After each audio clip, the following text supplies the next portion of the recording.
India के शहर आगरा में मुगल एम्पायर के आर्किटेक्ट्स का एक ऐसा शाहकार मौजूद है जिसको आज पूरी दुनिया ताजमहल के नाम से पहचानती है। 42 एकड़ पर फैला दूर से ही चमकता हुआ ये मकबरा जहां अपने अंदर खूबसूरती के बागीचे सजाए हुए हैं, वहीं इसके ऊपर गम और उदासी के कई बादल अभी तक मंडला रहे हैं। फैक्टो अड्डा पे फिर से स्वागत है।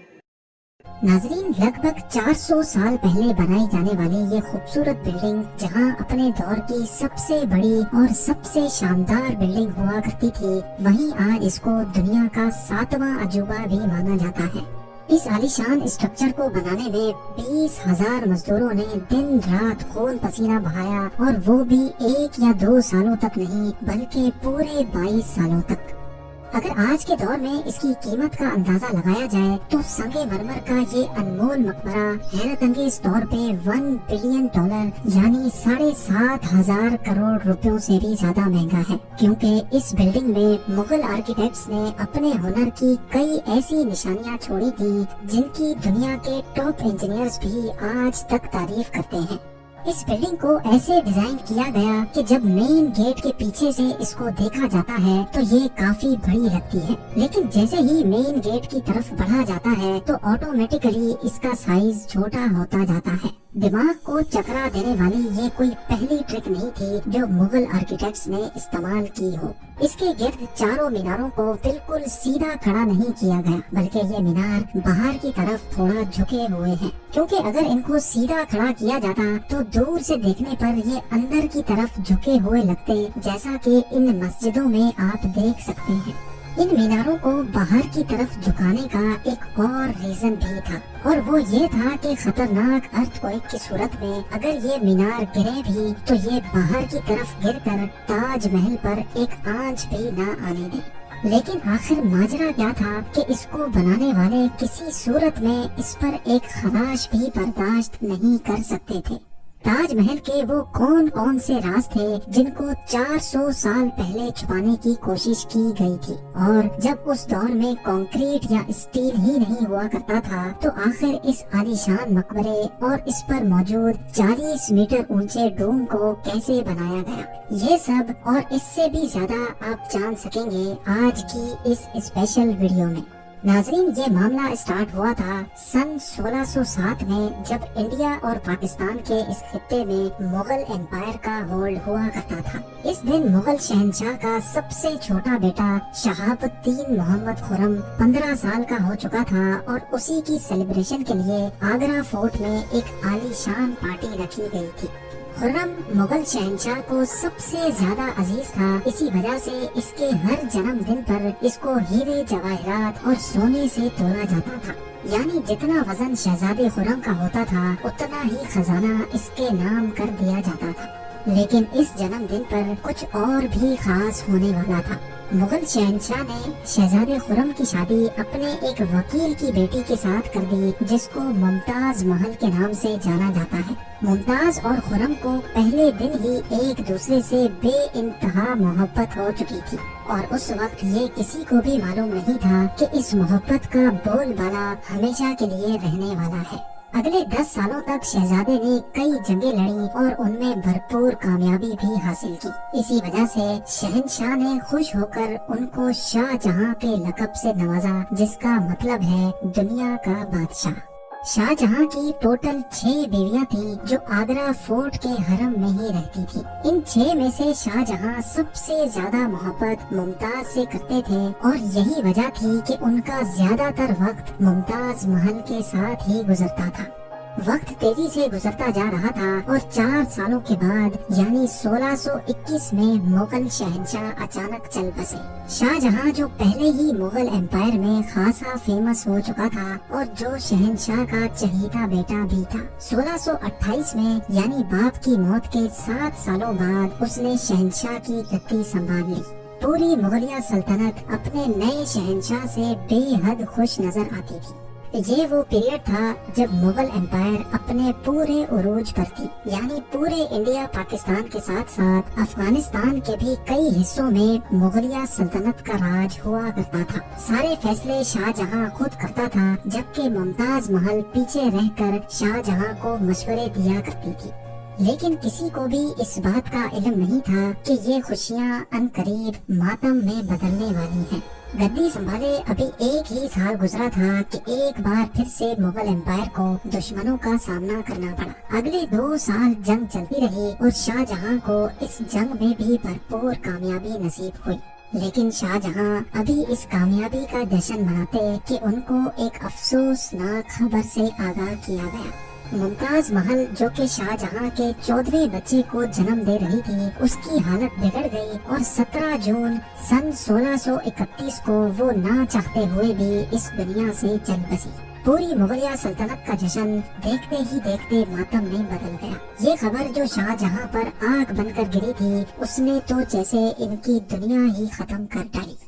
شاہ جہاں کی سب سے پہلی محبت اور ان کی سب سے عزیز بیوی ممتاز محل اس دنیا سے رخصت ہو چکی تھی۔ کہا جاتا ہے کہ اس غم کی پرچائی نے شاہ جہاں کو کالے اندھیروں میں دھکیل دیا تھا۔ اگلے 8 دنوں تک انہوں نے کچھ نہیں کھایا اور اگلے 2 سالوں تک نہ کوئی موسیقی سنی اور نہ ہی پرفیوم لگایا۔ ممتاز محل نے مرنے سے پہلے ایک آخری خواہش کی تھی۔ وہ چاہتی تھی کہ ان کی قبر دنیا کے سب سے خوبصورت مقبرے میں بنائی جائے۔ اس ٹاسک کو اور ممتاز محل کی آخری خواہش کو پورا کرنے کے لیے شاہ جہاں نے اپنی ساری دولت اور پوری زندگی وقف کرنے کا ارادہ کر لیا۔ ممتاز کے گزرنے کے 6 ماہ بعد یعنی 1632 میں ہی تاج محل کی کنسٹرکشن کا کام شروع کر دیا گیا۔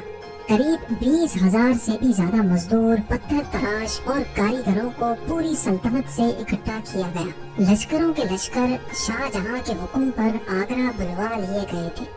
کیونکہ ممتاز کی قبر یمنا ریور کے برابر میں موجود تھی، اسی وجہ سے اس جگہ پر دنیا کی سب سے خوبصورت بلڈنگ بنانا کافی مشکل ٹاسک تھا۔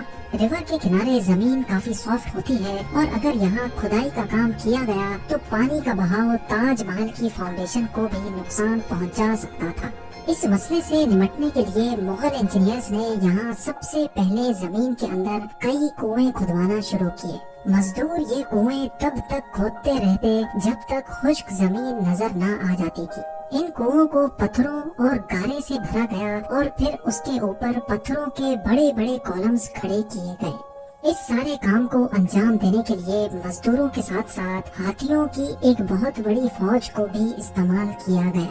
مغل انجینئرز کی یہ ٹرک کام کر چکی تھی اور اب ایک ایسی مضبوط فاؤنڈیشن تیار تھی جو نرم زمین پر بھی فولاد بن کر کھڑی تھی۔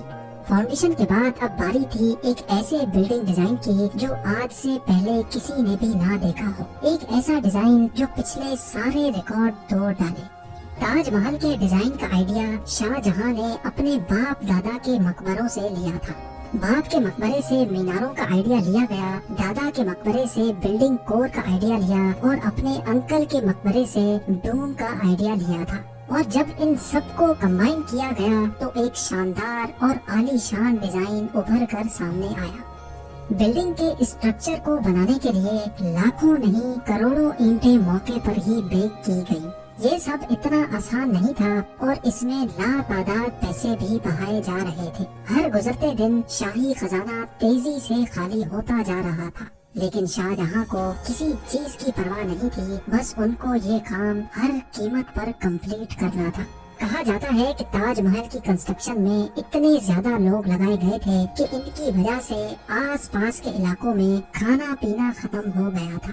20,000 مزدوروں اور کاریگروں کی ڈیمانڈ پوری کرنے کے لیے شاہ جہاں نے آس پاس کے تمام علاقوں سے اناج آگرہ منگا لیا تھا۔ کئی سالوں کی محنت کے بعد بلڈنگ کا اسٹرکچر کمپلیٹ ہو چکا تھا اور اب باری تھی اس کو سنگ مرمر سے سجانے کی۔ یہ سنگ مرمر آگرہ سے 400 کلومیٹر دور راجستھان سے منگایا جانا تھا، کیونکہ یہاں کا مکرانہ ماربل آج تک دنیا کا فائنسٹ ماربل مانا جاتا ہے۔ شاہ جہاں نے تاج محل کے لیے پورا مکرانہ ماربل ریزرو کر لیا تھا، یعنی جب تک تاج محل کی ڈیمانڈ پوری نہیں ہو پائے گی تب تک کسی کو بھی یہ ماربل خریدنے کی اجازت نہیں تھی۔ 1000 ہاتھیوں کی مدد سے ہزاروں ٹن وزنی ماربل راجستھان سے آگرہ منگایا گیا۔ ताज महल का ये खूबसूरत डोम इतना बड़ा है कि इसका अंदाजा सिर्फ आँखों से देखकर ही लगाया जा सकता है। आजकल इस तरह के डोम बड़ी आसानी से स्टील स्ट्रक्चर पर बनाए जा सकते हैं, लेकिन 400 साल पहले 40 मीटर ऊंचे डोम को बनाने में उनके पास सिर्फ पत्थरों का ही सहारा था।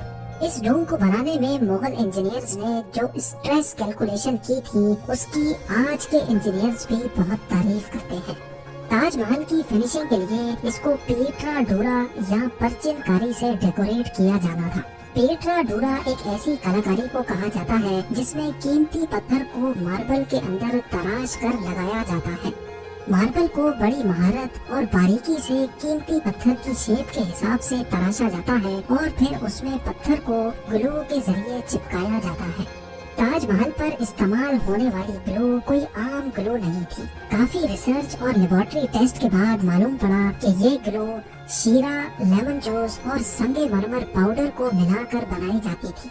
वही सेम ग्लू आज भी ताजमहल की रेनोवेशन के लिए इस्तेमाल की जाती है। ताजमहल की खास बातों में एक बात ये भी है कि ये दिन में 4 मर्तबा अपने रंग बदलता है। सूरज निकलने से पहले ये बिल्कुल ब्लैक शेड देता है। सूरज निकलने के बाद ये लाइट येलो और पिंक शेड देता है, जबकि दोपहर के वक्त ताजमहल की खूबसूरती का नया रुख देखने को मिलता है। नीले आसमान पर जैसे मोती चमक रहा हो और सनसेट के वक्त ये पूरी बिल्डिंग गोल्डन कलर की दिखाई देती है। पूरे 22 सालों के बाद सन 1654 में ताजमहल की कंस्ट्रक्शन का काम मुकम्मल कर लिया गया।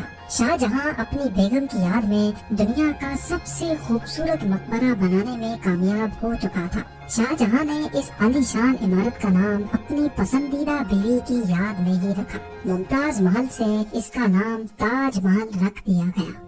हर साल शाहजहां मुमताज की बरसी पर यमुना रिवर के जरिए ताजमहल पर जाया करते थे। ये ताजमहल की ऐसी एंट्रेंस थी जिसको सिर्फ शाही खानदान के लिए ही बनाया गया था। इस एंट्रेंस की दीवारों पर दिलकश नक्काशी का काम किया गया था, जो शायद सिर्फ शाही आँखों के देखने के लिए ही किया गया था। शाहजहां का ये महंगा तरीन प्रोजेक्ट कंप्लीट तो हो चुका था, लेकिन इसने मुगलिया सल्तनत को तबाही के किनारे पर ला खड़ा किया। 4 सालों के बाद यानी 1658 में शाहजहां और मुमताज के अपने ही बेटे ने शाही तख्त उलट दिया और खुद मुगल एम्पायर का शहंशाह बन गया। शाहजहां जो पिछले 30 सालों से इस तख्त पर राज कर रहे थे, उसको कैदी बनाकर आगरा फोर्ट में ही बंद कर दिया गया। सिर्फ एक फैसिलिटी ऐसी थी जो शाहजहां को दी गई, और वो ये थी कि जिस कमरे में उसको बंद किया गया था, उसकी खिड़की से वो ताजमहल को देख सकते थे। 8 साल कैद में रहने के बाद 74 इयर्स की एज में शाहजहां भी इस दुनिया को अलविदा कर गए। शाहजहां का अब मुमताज से दोबारा मिलने का वक्त आ चुका था और उनको ताजमहल में ही दफन कर दिया गया। आप लोग भरपूर लाइक और शेयर करेंगे। आप लोगों के प्यार भरे कमेंट्स का बेहद शुक्रिया। मिलते हैं अगली शानदार वीडियो में।